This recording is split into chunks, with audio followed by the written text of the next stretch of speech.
So moving on to multisensory grammar. I know for a lot of us, particularly when we were students or even as teachers, we might not always love grammar. I must say I love it because grammar gives us a common language around our English language. We have the words that we need to use to describe the language to our kids.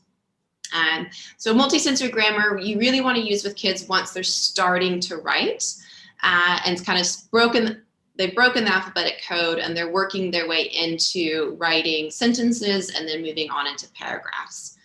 Because what we do is when we have that common language, we can improve the kinds of sentences that we're speaking, which then improves the kind of sentences that we're writing, which then improves the sentences that we're putting in paragraphs and text, and it grows from there. So we're really, with grammar, we're looking at that word, sentence, and paragraph or text level of the language. So again, who cares about grammar, right?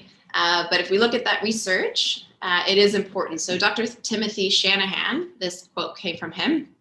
And this is really important, again, particularly as students move up into upper primary and on from there, because they're no longer reading Jack and Jill went up the hill. They might read up the hill when Jack and Jill as they, whatever it might be. So just like Dr. Tolson said, that language starts to get a lot more complex. So back to horses, because I love horses. So we're going to use this photograph and we're going to pretend that you guys have learned all the different parts of speech, that you're ready to apply what you've been learning about grammar. We're also going to pretend that we've done some writing about our horses, that we've learned all the vocabulary, now we're writing. And now we're going to use that grammar that we've learned in the multisensory way to revise the writing that we've done. So here's our sentence. The horse. Great, I see you guys have finished with your writing. Well, let's stop and think and let's use our grammar to revise what we've done and make sure that this is the kind of sentence we want it to be. Let's color code. Where is our noun? Yep, there it is, horse. We know that a noun is a person, place, or thing. A horse is a thing. Let's color code it yellow. And then I see that word in front of horse. What's that word? Yep. It's a noun marker. In English, we have 3 noun markers, the, at, and we've got the horse. All right, let's talk about our sentence. I see some yellow in there, but I don't see any orange. We know in English that a sentence has to have yellow and orange for it to be complete. So is this a complete sentence? No, it's not. What did the horse do? He ran. Great. Now we've got a complete sentence. But our sentence is lacking a bit of color. Let's add some color. Let's start off with that subject. What is this sentence about? The horse. Yep, there's our subject. And now it's a complete subject, but let's add some more color. And we just learned in our language unit that when I have a brown horse with black points, we call it a bay horse. So here we have the bay horse ran. All right, we've added a little bit more color to our subject. Let's add a little bit more color to our predicate. We know that the predicate is the what is happening in the sentence. We can highlight it orange. Here's our predicate, ran. Now this is a complete sentence, but I only see one word in that predicate. Let's extend it. Let's add some color.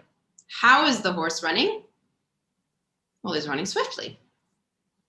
All right, and now we've gone from the horse to the bay horse ran swiftly. We're adding a lot more color to that complete sentence. But we don't need to stop here. Let's add a preposition.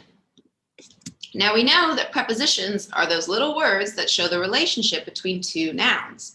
So if I look back at the photograph of my horse, where is he running? He's running up the hill. Yeah, there's my prepositional phrase. I can circle it green. And now let's pretend that you'd written a whole paragraph and we're going to revise that paragraph. All right, so as we're going through our paragraph, one thing I want you to look and I want you to think about how you started each of those sentences. Yeah, so when I look at that paragraph, I also notice that every one of your sentences starts with red. Every sentence is starting with a noun marker, a, an, or the. Do you think that'd be the most interesting way to write a paragraph, or should we change it up and make it a bit more interesting for our reader? Yeah, let's change it up. And we know one of the great things about English is that when we have a phrase, oftentimes we can move it around our sentence. Well, we've got our prepositional phrase, up the hill. Let's move it to the beginning. Now I've got up the hill, the bay horse ran swiftly. So I've gone from an incomplete sentence, the horse, to a beautiful, complex, descriptive sentence, all by using grammar and guiding the students through that revision.